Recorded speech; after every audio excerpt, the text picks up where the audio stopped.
But I was just thinking to myself, man, like this one's not gonna be a 5-star review. Like, what do I need to do in order to improve this experience? So with that particular guest, I do think that there are some times when you should give something. You should give a discount, or you should give a gift, or send something, do some sort of act of kindness above and beyond to be able to better that experience. So for that particular guest, I ended up sending the makings for ice cream sundaes. So for their last night in the rental, like I sent ice cream and bananas and toppings and stuff for them to be able to make ice cream sundaes on their last day in the cabin. Welcome to STR Unlocked, a podcast for driven vacation rental investors looking to gain the freedom that comes with an abundance of time and money. I'm April. And I'm Nathan. Our life is busy with 3 small children, full-time jobs, and not nearly enough coffee. And we're unlocking success with short-term rental investing every single day. Join us in our journey as we learn and grow together. If we can do it, so can you. Hey guys, welcome to another episode of the STR Unlocked podcast. If you're here, it's because you're probably a driven real estate professional just like we are. And you're looking at how to maximize your ADR, maximize your occupancy, and make more money from your short-term rental. I am here today with my beautiful wife, April. How you doing? Doing great. How are you? Doing good. I like that intro a lot better. So today we're actually going to be talking in this episode about the thing that stressed us out more so than anything else. Absolutely. Early on, when we finally found our first short-term rental, we got it active, we got it up, we got it going, and we started having our first guest come in. By far, this was the thing that stressed us out the most. And that thing was guests who had a problem.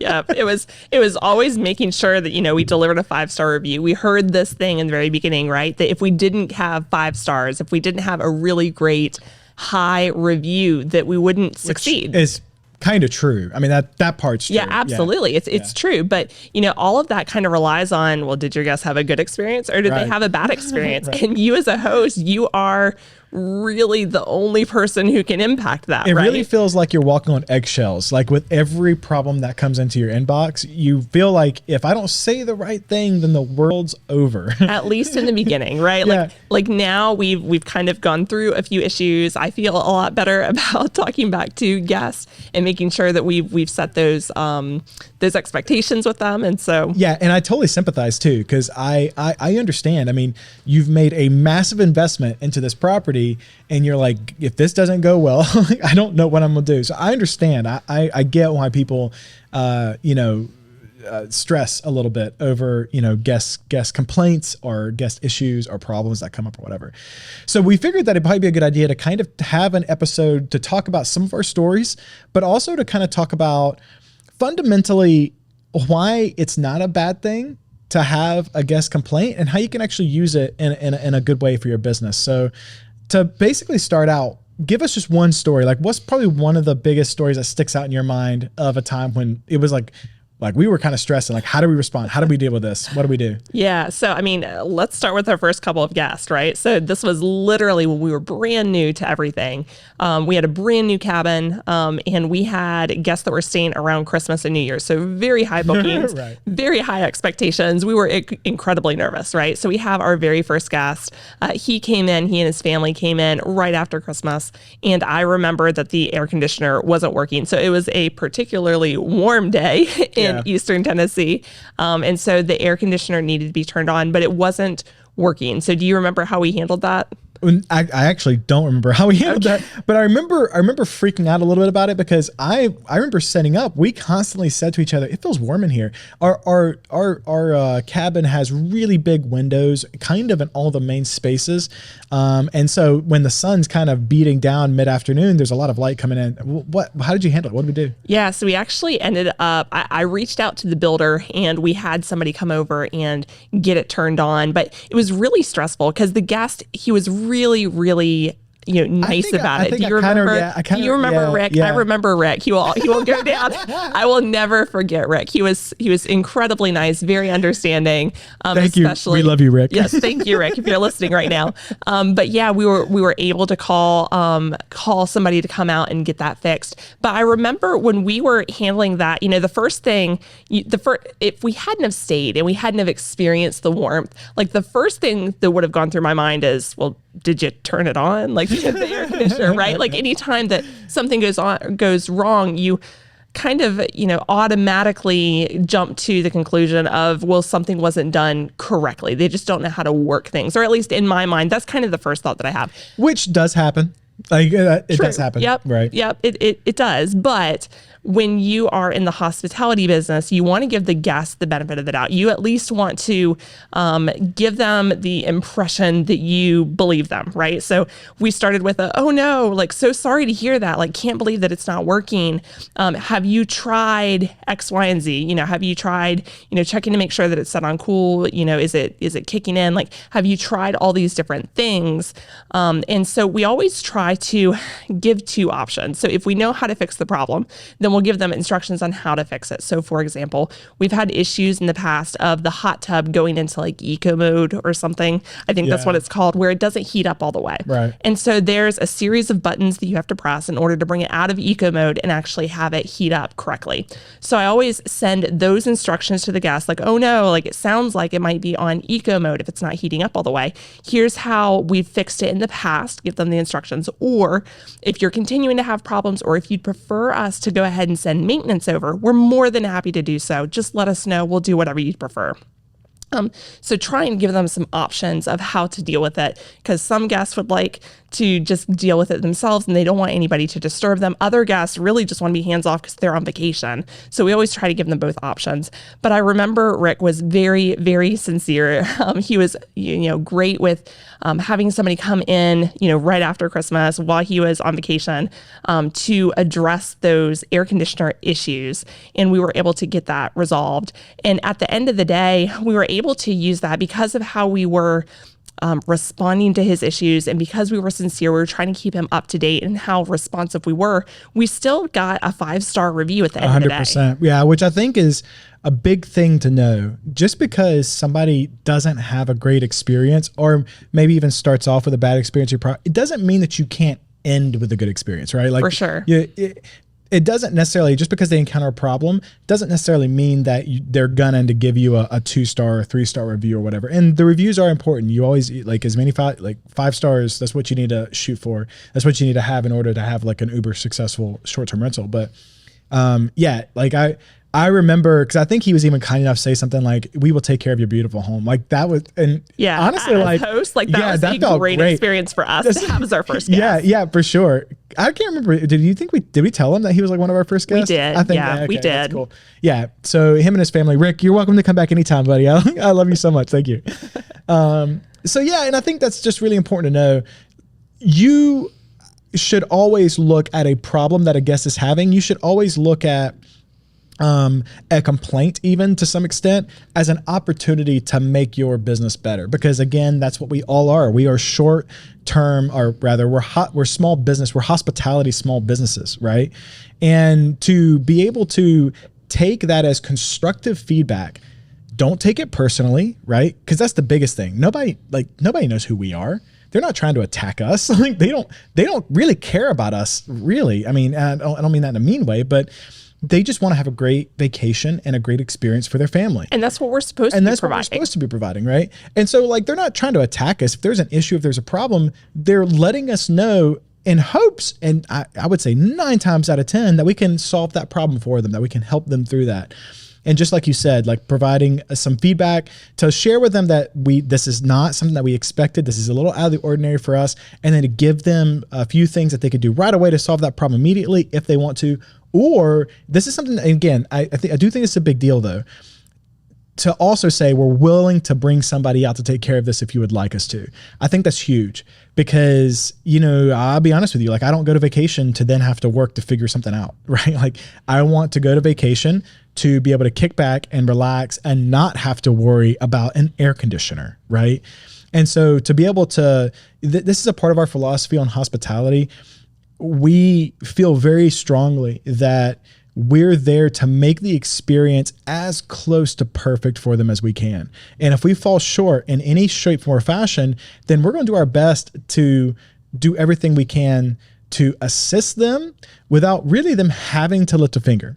And so just giving that option, most people don't take it. Like, I would say most of the time when there's an issue and we give them some options or we give them what to do to fix it, most of the time, nobody asks us to bring people out, but we've had people take us up on that before. For sure. And again, that's a bit of a way that we kind of alleviate some of that pressure that they may be feeling. And we always call the maintenance, or we call cleaners or whatever, and get it taken care of as quickly as we can. Yeah, for sure. And it also reduces the amount of stress for us of trying to, if we're providing two different options, it reduces the stress for us of making the wrong decision, right? That's like right. if we leave the decision up to the them. guest. That's exactly. Right. Yeah. So we're giving that decision up to the guest. And I want to make sure too that, you know, everybody realizes that you want guests to reach out to you if they have a problem. 100%. You want them to know that they can reach out to you if they have a problem. 100%. That's why we have messages in our process to be able to prompt the guest for anything that went wrong. Because if you don't know that a problem exists, you can't fix it. You don't have that opportunity to turn that around.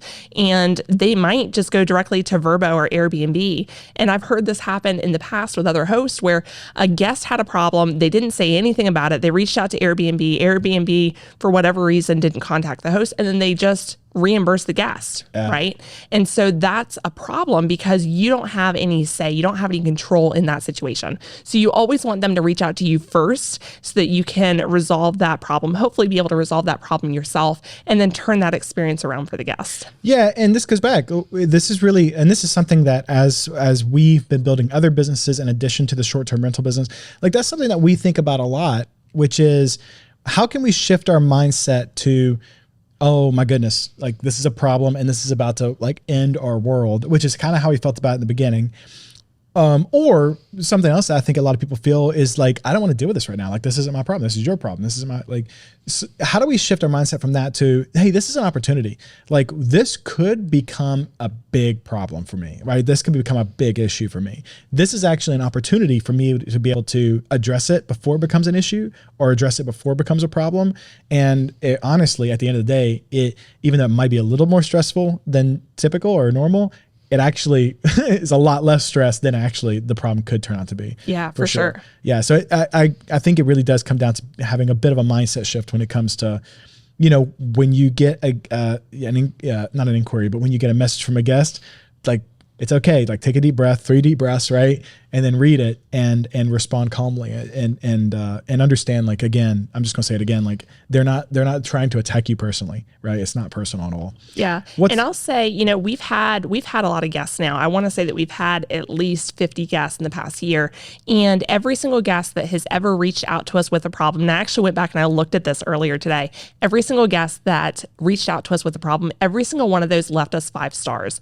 Those guests who didn't reach out and they didn't have a problem, that's when we got our 4 stars. So even though we sent the messages, we told them to reach out if we had any problems, like all of those guests that did leave us 4 stars, we've never received less than that, thankfully, but everybody who did leave us 4 stars, they didn't reach out during the stay to tell us that they had a problem. So there wasn't the opportunity to be able to fix that experience for them. Yeah, for sure. And we've only had 2, I think. Yeah, there were like 2 or 3, but again, like. Yeah, 2 or 3, but we literally don't know why. Like, we have no idea. As a matter of fact, often, like, a few of them would leave 4 stars and then leave positive comments, you know, about the place. So it's like, well, wait a minute. Well, what can we fix?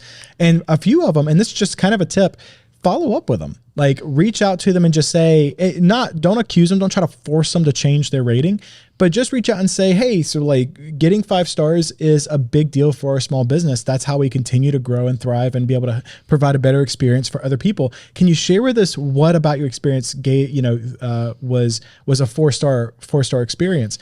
Because if they don't change it, which some might change it, when they understand how big of a deal it is, they might change it. But even if they don't, a lot of times, you know, I think oftentimes people don't want to be inconvenienced, or they don't want to like make somebody else feel bad, make somebody else feel, you know, bad about inconvenienced, right, or bad about the experience they had. But we want that information. That's critical, because whatever they thought about our short-term rental is what somebody else in the future may think about our short-term rental, and we need an opportunity to fix it before we get that next 4-star review, right? Yeah. So anyway, that's just a quick pro tip for everybody. Yeah. So the way that we manage our rental is we always talk about swimming upstream, right? So if there's a problem downstream and it's something that happens over and over again, or even if it's a bad enough problem that happens once that we can swim upstream and fix it, we want to go ahead and do that. So for example, we have a brand new cabin and we have had issues with the breaker tripping on the very top floor of our cabin. So this has happened multiple times. We've had guests reach out during this day saying, hey, like lights went off upstairs. Where's your breaker? You know, what are we supposed to be doing? And so far I've been waiting on the builder to fix it. I've reached out a couple of times. Every guest thankfully has been very cool about it. They'll just go and flip the breaker and everything's fine. But we're at the point now where I'm not convinced that it's going to get fixed. And so we need to have an electrician come out and fix it for us.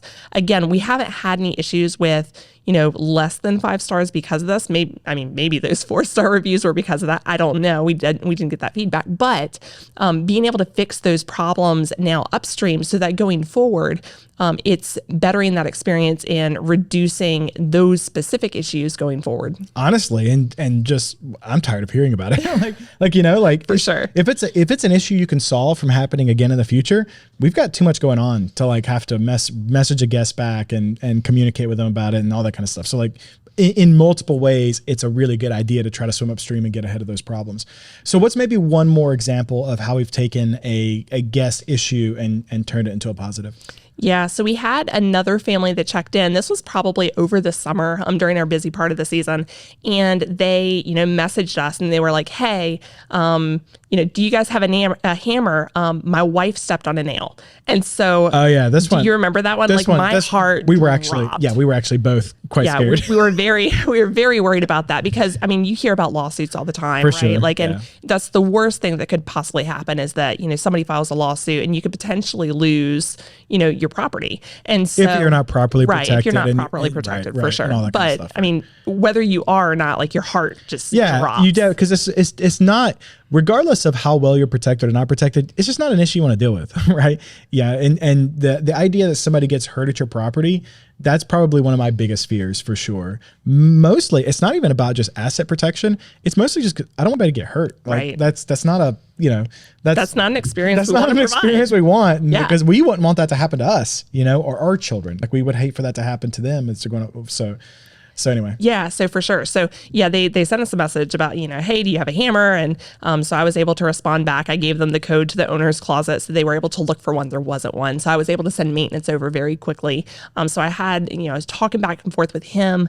I think that there was also an issue with the breaker, you know, the lights upstairs going off on that one too. So there were a lot of things that were happening during that stay. We were very responsive, but I was just thinking to myself, man, like this one's not gonna be a 5-star review. Like what do I need to do in order to improve this experience? So with that particular guest, I do think that there are some times when you should give something. You should give a discount, or you should give a gift, or send something, do some sort of act of kindness above and beyond to be able to better that experience. So for that particular guest, I ended up sending the makings for ice cream sundaes. So for their last night in the rental, like I sent ice cream and bananas and toppings and stuff for them to be able to make ice cream sundaes on their last day in the cabin. And did you just use Shipt for that? I used Instacart, and I just sent it straight to the cabin door, let the guests know that it was coming so the ice cream didn't melt on the front porch, but I just let them know that it was coming and, you know, thank them again so much for staying and letting them know that we just wanted to make sure that their last day at the cabin was extra special. And lo and behold, even with all those other things that happened, we got a 5-star review. Right. 100%. I do think that there's a lot of opportunity to kind of keep your thumb and your finger on the experience that any one particular guest is having at any particular time. That was a bit of an extreme case, you know, like somebody getting hurt on our property. We definitely felt like we wanted to go the extra mile. It's actually, there's actually a book called Influence, and I forget the author's name, but look it up. The title is literally Influence, but it's actually one of the laws of, it's called the law of reciprocity, where the idea here is that you give something to someone and they feel fairly compelled to give it back, right? Something free, something of value, something that actually improves a person's life or a person's experience. And they're going to feel compelled to give back. And it's called the law of reciprocity. And that's essentially what's happening, right? It's like something bad happens. It's basically our way, although we didn't phrase it this way necessarily, it's our way of saying, hey, we're sorry. In addition to sending somebody out immediately, because the handyman went out immediately, took care of it, fixed it, adjusted, did everything, and made it to where it won't happen again. So they understood that we knew this was a big deal and this was important, and we didn't want it to hamper the experience that they were having on their vacation any more than we absolutely had to. And so once we got the problem fixed immediately, we kind of sent this as just a gesture of goodwill, just to say, very much we're sorry. We hate that this happened. But again, we want your last night here to be a very memorable one. So, and it seemed to have gone over really well. It did. Yep. Yeah, that's awesome. And I think at the end of the day, really what we're wanting to pull out of this episode is our experience has been actually that a guest complaining or a guest having something to bring to our attention isn't the end of the world. It's not. It doesn't mean that we're going to get a 1-star experience or people are going to ask for refunds or fight us with Airbnb or Vrbo. We haven't actually ever had that experience yet. Really, it's a opportunity for us to improve our business. It's an opportunity to ensure that we're doing the things that we should be doing to provide a better experience, and to also get ahead of any potential negative things that could happen if we don't resolve those issues before the end of their stay. Right. So let's talk for just a second about the things that you really don't have control over, right? How do you swim upstream of things? Like, for instance, when we moved into our cabin, when we got it up and running, it was actually in a neighborhood there was still construction going on. There was. How do you swim upstream of that? Yeah, so I think that goes back to setting expectations, right? So when you're listing your property on Airbnb and Vrbo or your direct booking website, that you put a line in there, may encounter construction noise, or property is in an area where construction is possible. So making sure that they know, or they should know when they're booking, that this is something that could happen. Another thing that we do is we add it to all of our welcome messages. And so every single time that we're sending them a message beforehand, we let them know that that might be a problem. We've also had issues in the past with our water supply. So we have well water, and there's a bit of a sulfur smell sometimes if the water's been sitting for too long in the water tank, in the water heater. And so we've had issues with guests, asking if the water is safe, and it's absolutely safe. We've had multiple people come out and test the water. We have a whole house filtration system. It's just one of those things where it can happen. It can happen if the house has been sitting for a little while. So we put messaging in there as well about the water, just so that they can, expect that might be something that happened, but to, no worries. Like, we have a whole house filtration system. We have the water tested. And so the water is in fact safe to drink and use. So we try to make sure that the guest knows ahead of time, before they ever encounter the issue, that they know that it's not a problem, or this is what they can expect. The other thing that we've encountered is the ladybugs. Do you remember the ladybugs? Yes. Yeah. Do you want to talk about that experience? That was incredibly stressful. So when we first moved into our cabin, it was a new construction cabin. When we actually bought the cabin, or went under contract for the cabin, it wasn't done yet. I mean, literally, there was no windows on the thing. It wasn't done. I mean, we got to tour the property. It's actually kind of cool. We got to see it before it was done. But anyway, so they put in windows, they put in doors. It's now sealed. We close on the property. We drive up there.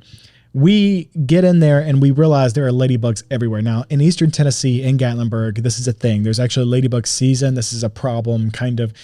But ours was there were than that. Thousands of ladybugs. So during ladybug swarm season, the cabin didn't have windows, right? And so these ladybugs hid in the crevices of the house inside. And so when the windows went in, they had no place to go. And when those windows went in and the whole house heated up because the sunlight was coming in and the house was getting warmer, they all woke up. And so what that resulted in was thousands. I mean, I think that I still have a video that one of our guests sent us. Thousands of ladybugs just covering the windows. Right. I mean, it was an infestation. It wasn't a few ladybugs inside the house. It was a ladybug infestation. And what's funny is I never thought ladybugs were gross before, but I kind of feel like they're so gross now. Yeah. They're so gross. And there's nothing that you can do from a pest control situation. Right. Like we called pest control. Our house is treated by pest control, like quarterly maintenance treatment. And there's literally nothing that you can do about ladybugs. They're just one of those things that you just have to kind of wait for them to go away is what we were told. And they do die. I mean, the pest, the chemicals once they're out and they're actually, I have no idea where they're coming from. I don't know if they're coming from the vent or the walls or what. I don't know where they're coming from. But at the end of the day, they do kind of come in contact with the chemicals that is sprayed in the interior of the home and they die. Long story short, this was an issue for a very long time. We actually had one guest who came in at night, and this was after the house had sat for 3 or 4 days. We thought that the infestation was done, and we didn't think anything of it. They came in, and they were everywhere. Living room, bedroom, bathroom. I mean, everywhere. This guy came in with his wife, two small kids, and, it was late. And we've experienced this before. Like, you're exhausted. You had traveled all day by car. You came in. He was amazing. Like, I'm so impressed with the guy and how he handled it because like it really was kind of literally worst case scenario. This is like you walk in and the place is disgusting. Like you feel disgusted. You're obviously not staying the night, right? So he contacted us and that was like the message. And he was like, hey guys, like there's a ladybug infestation here. He's like, it's bad. And we had never seen videos of it and we had never seen it ourselves. And then he sent us the videos and we were appalled. We were floored. We had no idea. Obviously gave a guy the full refund. We apologized profusely. We explained to him that it was new construction. He was able to see us, obviously new construction. And he was very understanding. He was amazing. And, but that was a hit for us. I mean, this was early on and, we were just trying to make sure that we were covering the mortgage payments. Like we had he was probably the 3rd guest or 4th guest or whatever. Something like that. Yeah. Something like that. And so like losing that $1,500, $1,800, like that was a big deal for us. That was a hit for us, And so the way that we then, the system that we put in place to prevent that from happening again in the future is that we always had a person to check on the cabin before the next group checks in. So if it wasn't a same day turn, we would have, even if it was just for one day, right? Even if it was just one day in between a turn or in between guests, we would have what are they called? Supervisors? An inspector. An inspector. We would have an inspector that would go out and just double check and clean up any ladybugs or whatever that's there and try to solve the problem before it becomes a problem, right? Right. And not only that, but we also put it in our messaging. So and then we started letting people know. I actually have a ladybug season message that I turn on and off during the ladybug season that just gives them a heads up. Hey, like heads up, it's ladybug season. So you might see, some ladybugs in and around the home. Don't worry, like this doesn't mean that the house wasn't cleaned. Even if you clean up ladybugs, that were there, like it's very possible that you're going to see more an hour later, right? So just again, setting those expectations with the guests, letting them know that they're not harmless. This is something that happens. They're not dangerous. Yeah, they are harmless. Sorry, they're not dangerous. They are harmless. But you may see some of these, and so just setting those expectations with them so that they know if they walk in and there are some. Now, thousands is not acceptable. That's not the same for sure. Not acceptable. But if they see one or two, around, or if there's a few on the windows, it does not mean that the cabin has not been cleaned. Like it's still cleaned. It's something that we literally cannot prevent, right? Like we've done everything in our power to prevent them, and it is what it is at that point. For sure. Yeah. The last pro tip that I want to kind of end this episode with is this. Whenever you do get a complaint or you get a problem that comes up from a guest, keep it in the platform. This is probably one of the other big mistakes that we've talked to a lot of people, and we've discovered that a lot of people make this problem or make this mistake kind of a bigger problem or a bigger mistake. If you keep everything on the platform, that means that your response gets thoroughly documented.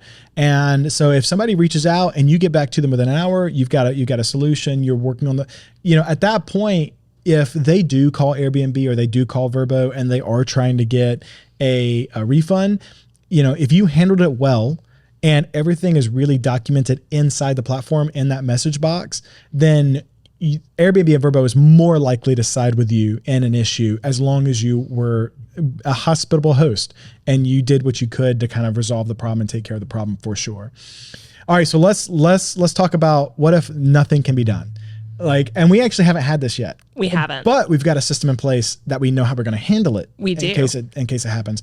Now, I will say we can't take credit for this. No. Yeah. This was something that somebody else came up with. We found it in one of the Facebook groups. We thought it was really, really good response. Do you want to take them through it? Yeah. So I actually don't know who wrote this.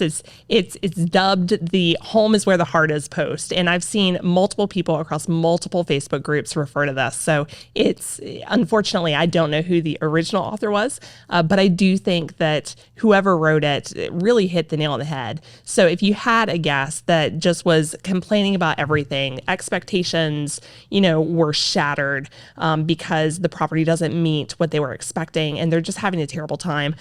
Somebody created this, and no suggestions and no help that you can give them is solving the problem. And right. It's very apparent that there's really nothing that you're going to be able to do in order to make this experience a good experience for them. Right. So this is the "Home is where the heart is." So it says, "Dear guest name, home is where the heart is. I believe everyone should love their stay, and that's the standard I've set for my property. Unfortunately, sometimes things aren't a good fit. I've noticed you've experienced a consistent pattern of dissatisfaction with your stay. I can offer you the option to end your stay immediately with a refund for unused nights so you can find a place that better suits you. This offer will remain in effect for 24 hours. If you feel that something in particular is misrepresented or omitted from the listing, please let me know, and if need be, we can resolve it together with the Airbnb customer support team. Thank you." So I think that this really, covers a couple of things. So number one, it gives the guest an out, right? If somebody gets in there and they're just really unsatisfied, like they're not going to give you a 5-star review. You know that they're not. You know that they're likely going to complain the rest of their stay. Like, you want them out, and they probably also want out. So this gives them the opportunity to be able to take you up on that and be able to get unused nights. I think that it also, if you're sending this through the platform, which you should be, it also lets Airbnb and whoever else know that when you contact them, that you offered this guest this solution. So you told them, at this time on this date, like, this is what they can do if they're unhappy. And they had 24 hours to respond, or maybe you give them 3 hours or 4 hours, however many you want. But it documents the fact that you've offered that solution. And so if the guest stays their entire time and then they want a refund, that you have documentation in place to show that no, they made the decision. It was an offer that was on the table. They decided not to go with it, and they decided to stay the entire time, and they shouldn't be refunded. So there are some things there that can be taken away from that. Yeah, 100%. And it's a good post. So feel free to rewind. Do people rewind anymore? Is that a thing? But feel free to go back earlier in the podcast and if you haven't seen this in some of the Facebook groups, feel free to rip it straight from us, because we took it from somebody else. But it's a great response, and it's a great way to kind of end the discussion where either they stay and there's not much else to complain about and there's nothing else that's going to happen, or you go and then you obviously can get the refunded for the difference back, and and honestly, you can get them out of your hair, so to speak, and they can move on and hopefully find a place that better suits them and what the experience that they're looking for is. Yeah. So yeah, this has been awesome. Hopefully, again, as in all episodes, as in all of our podcasts that we do, we're basically just sharing with you our experience and what we found works super well for us. And how we're working right now to build our small business and be the best host that we possibly can be for guests who's coming and staying with our properties. Hopefully this serves you well. Hopefully you can take something from this and apply it to your own business to find the success that you're looking for. Guys, hope you have a great day, a great week, and a great month. I'll talk to you next time. You're not gonna say bye? Bye. No, leave that. Hey everyone, thanks for listening. Hopefully this was really helpful to you in your journey of building a business. If you like what you heard, please click subscribe and go to iTunes and give us a rating. That helps us out tremendously when we're producing, hopefully, content of huge value to you. I can't tell you how much I appreciate it, and I hope that you have an amazing week. Go out there and crush it. I'll see you soon.